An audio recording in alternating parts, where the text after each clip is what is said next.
ഉറി ഭീകരാക്രമണത്തിൽ മരിച്ച സൈനികരുടെ എണ്ണം 20ആയി. സൈനിക കേന്ദ്രത്തിന് നേരെയുണ്ടായ ഭീകരാക്രമണത്തിന്റെ പശ്ചാത്തലത്തിൽ പാകിസ്ഥാനിലെ സാർക്ക് ഉച്ചകോടിയിൽ നിന്ന് പ്രധാനമന്ത്രി പിന്മാറി. അതേസമയം കേന്ദ്ര ആഭ്യന്തരമന്ത്രി രാജ്നാഥ് സിംഗ് വിളിച്ച ഉന്നതതല യോഗം ദില്ലിയിൽ തുടങ്ങി. പ്രതിരോധ മന്ത്രി മനോഹർ പരീക്കറും യോഗത്തിൽ പങ്കെടുക്കുന്നുണ്ട്. കൂടുതൽ വിവരങ്ങളുമായി ഇപ്പോൾ മനു ശങ്കരൻ ചേരുന്നുണ്ട്. മനു, എന്തൊക്കെയാണ് വിവരങ്ങൾ?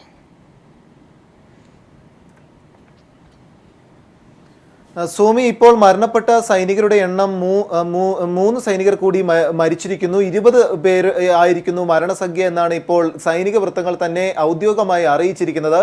ഇന്നലെ 17 സൈനികർ കൊല്ലപ്പെട്ടിരുന്നു. ഇതിന് പിന്നാലെ 20ഓളം സൈനികർ ശ്രീനഗറിലെ സൈനിക ആശുപത്രിയിൽ ചികിത്സയിലായിരുന്ന 3 സൈനികർ കൂടിയാണ് ഇപ്പോൾ മരിച്ചിരിക്കുന്നതായുള്ള ഔദ്യോഗിക സ്ഥിരീകരണം സൈനിക വൃത്തങ്ങൾ തന്നെ നൽകുന്നത്. അതേസമയം ആഭ്യന്തരമന്ത്രി രാജ്നാഥ് സിംഗ് വിളിച്ച ഉന്നതതല യോഗം ദില്ലിയിൽ പുരോഗമിക്കുകയാണ്.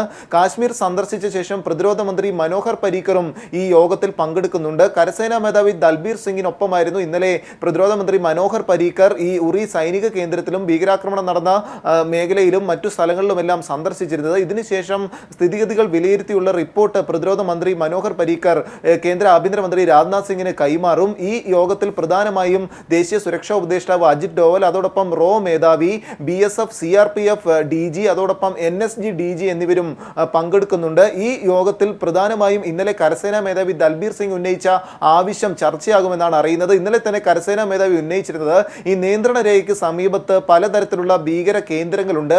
ഈ കേന്ദ്രങ്ങൾ പ്രത്യാക്രമണം നടത്തിയത് കൊണ്ട് കാര്യമില്ല, ആദ്യം അങ്ങോട്ടേക്ക് ഒരു ആക്രമണം നടത്തേണ്ടിയിരിക്കുന്നു എന്നൊരു ആവശ്യം കരസേനാ മേധാവി ദൽബീർ സിംഗ് കേന്ദ്ര പ്രതിരോധ മന്ത്രി മുമ്പാകെ വ്യക്തമാക്കിയതായാണ് സൂചനകൾ ലഭിക്കുന്നത്. ഇക്കാര്യത്തിലുള്ള ചർച്ചയാകും ഇന്നത്തെ യോഗത്തിലും നടക്കുക. എന്നാൽ നിലവിൽ ഈ വലിയ രീതിയിലേക്കുള്ള ഇന്ത്യയും പാകിസ്ഥാനും തമ്മിൽ ഇനി മറുപടി നൽകിയിട്ട് കാര്യമില്ല. പകരം മറ്റു യുദ്ധമാർഗങ്ങളിലേക്കൊന്നും കടക്കുന്നതിലേക്കും കാര്യങ്ങൾ പോകാതെ ഈ ഭീകരർക്ക് തിരിച്ചടി നൽകുക എന്നൊരു നയമാകും ഇന്ത്യ സ്വീകരിക്കുക എന്നാണ് അറിയുന്നത്. ഇതിനുശേഷം ഇന്ന് 11:45 കേന്ദ്ര ആഭ്യന്തരമന്ത്രി രാജ്നാഥ് സിംഗ് പ്രധാനമന്ത്രി നരേന്ദ്രമോദിയുമായി കൂടിക്കാഴ്ച നടത്തുന്നുണ്ട്. ഈ കൂടിക്കാഴ്ചയിൽ നിലവിൽ പ്രതിരോധ മന്ത്രി അടക്കം നൽകിയ റിപ്പോർട്ട് മുൻനിർത്തി നിലവിലെ ഭീകരാക്രമണത്തിന്റെ വ്യക്തമായ കാര്യങ്ങൾ വിശദീകരിക്കുമെന്നാണ് അറിയുന്നത്.